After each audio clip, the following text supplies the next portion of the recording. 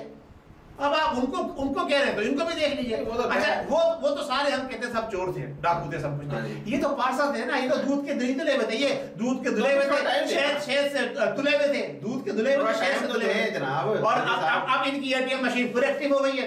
वो जिन लोगों ने, मैंने क्या कहा था आपसे, याद है आपको? जी जी, कि ये जो इस वक्त बोल रहे हैं, ये एमपीए जो तहरीक इंसाफ के खिलाफ, इनके मुंह में अल्फाज डाले जा रहे हैं।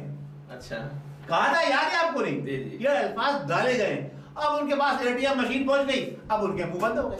वो खुरम लगारी का आपको याद होगा प्रोग्राम किया था मुजफ्फरगढ़ से, मैंने यही तो कहा था, खुरम लगारी को रिजाइन करके दोबारा आ गया। मैं ये वही तो मैं अर्ज कर रहा हूँ ना। अब ये किसके जोर पर आया? डंडे के जोर पर आया, बूटों के ताकत से आया, या नोटों की ताकत से आया? ये नोटे, पीटीआई लोटा कहानी करा दी। पीटीआई का दूसरा नाम लोटा जमात, लोटा और लूटो, बस। तो लूट कर रहे हैं और लोटे सारे इकट्ठे करिए। वो तो देखे जाकिर तरीन साहब के दोस्त हैं, हफीज शेख साहब, जो मुशीर खजाना है सर, तो वो चाहते हैं वो भी सैटरडे का इलेक्शन बने ताकि वो ये मुशीर खजाना जो है ये कहाँ से दरियाफ्त हुए पीटीआई के अंदर, और ये कितने अरसे कितने साल से पीटीआई के मेंबर है? एक मिनट, कितने साल से पीटीआई के मेंबर है? ये तो पहले पीपल्स पार्टी के दौर में रहे पीटीआई के मेंबर। हफीज शेख साहब, हफीज शेख की बात कर रहा हूँ, कितने अरसे से पीटीआई के? सर आपको भी पता है, आपसे पूछ रहा हूँ, बताओ, आपको बताना है। ये आईएमएफ के बंदे हैं, बस उनकी तरफ से प्लांटेड है। आईएमएफ ने मजबूरी है, हुकूमत की मजबूरी है। इसको नहीं नियाज़ी साहब तो किसी की मजबूरी मानते नहीं थे, उन्होंने तो कशकोल तोड़ दिए थे, वो तो फांसी पर लटक रहे थे, अपने आप को खुदकशी कर रहे थे, और खुदकशियां भी हो गई। एक उनके दोस्त थे, वो कफन पहन के खड़े हुए थे कि कफन पहन लिया, वो कफन चोर अपने ही कफन चुरा के ले गया, कहाँ गया पता ही नहीं।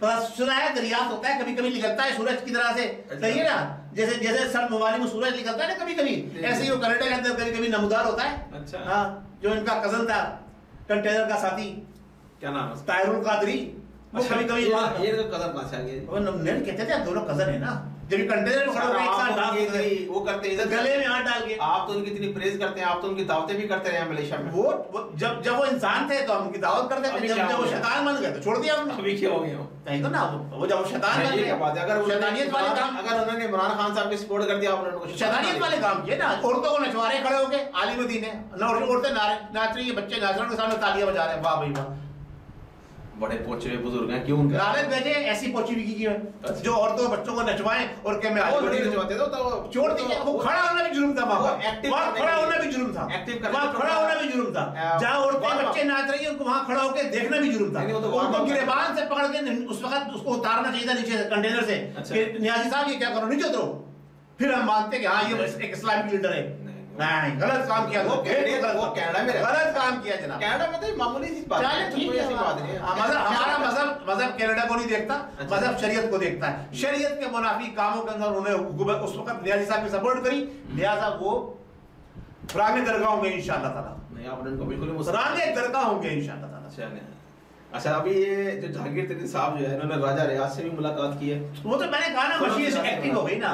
राजा रियाज को पैसे नहीं चाहिए, फिर क्या चाहिए उसे, हमें वैल्यू चाहिए, सीट चाहिए ना, जमात में वैल्यू चाहिए, सीट चाहिए, ओहदा चाहिए ना, सीट तो है उनके पास, ओहदा चाहिए, बड़ा ओहदा चाहिए, वो बड़े मुश्किल से तो एमपी बनता था, बड़ा ओहदा चाहिए, पीटीआई की वजह से बड़ा ओहदा चाहिए, तो क्या बड़ा ओहदा चाहिए। लेकिन जहांगीर तरीन के बारे में तो ये सुना था कि वो तो उनकी तो खान साहब से बनती नहीं है, तो अभी भाई बात दरअसल ये है, चक्कर है हर इलेक्शन खान साहब तो सिर्फ एक मोहरा है। अच्छा, बाकी जो पीछे काम करने वाले वो आपको ही पता, हमें पता है, पूरी पब्लिक को पता है, पूरी आवाम को पता है, बोलने की ताकत नहीं है जरूरत किसी के अंदर, कोई अपनी जान हथेली पर रखना नहीं चाहता, वरना कोई मिसिंग पर्सन नहीं बनना चाहता, बस बात इतनी सी है। अच्छा जी, तो यानी कि आप ये समझते हैं कि सारा इमरान खान जो है वो हुकूमत में नहीं है, क्या है? वो उसका काम है कुत्तों को खिलाना, कुत्तों को नहलाना, कुत्तों को प्यार करना, कुत्तों की मालिश करना, कुत्तों के साथ लेटना, कुत्तों के साथ सोना, बाकी काम क्या सब। लेकिन वो ये जो पागड़ बिल्लों में भी तो रगड़ा फेर रहा है ना, पागड़ बिल्लों को रगड़ा जब फेर देगा तो हम मान जाएंगे, अभी चेक तो नहीं कर रही है, ठीक है, अभी तो देखो इलेक्शन के बाद पता चलेगा, दूध का दूध पानी का पानी हो जाएगा। इलेक्शन में पीटे जीत चुकी है, तो इसका मतलब जब आपने एडवांस बता दिया, इसका मतलब ये है कि गेम हो चुका है। गेम क्या हो चुका है, वो सिलेक्शन हो चुका है, अक्सरियत में चलिए ठीक है, सिलेक्शन भी देख लेंगे क्या होता है। सिलेक्शन तो ना कहना सर, इलेक्शन कमीशन ना है इलेक्शन कमीशन के तहत जो भी अब तक पोलिंग होती रही है माजी में, और या इसी इलेक्शन कमीशन और इसी रूल्स एंड रेगुलेशन के तहत जो होती रहेगी, उसका मतलब ये है कि वो इलेक्शन नहीं। चले ठीक होगा जी नाजरीन, उम्मीद है आज का प्रोग्राम आप लोगों को पसंद आया होगा। अगले प्रोग्राम तक के लिए मुझे मोहम्मद फारूक डोगर और जनाब MS अतर कुरैशी साहब को इजाज़त दीजिए। अल्लाह हमारा हमें नासिर। जाने से पहले कमेंट्स ज़रूर कीजिए, वीडियो को लाइक कीजिए, शेयर कीजिए और हमारे चैनल को सब्सक्राइब कीजिए। पाकिस्तान जिंदाबाद।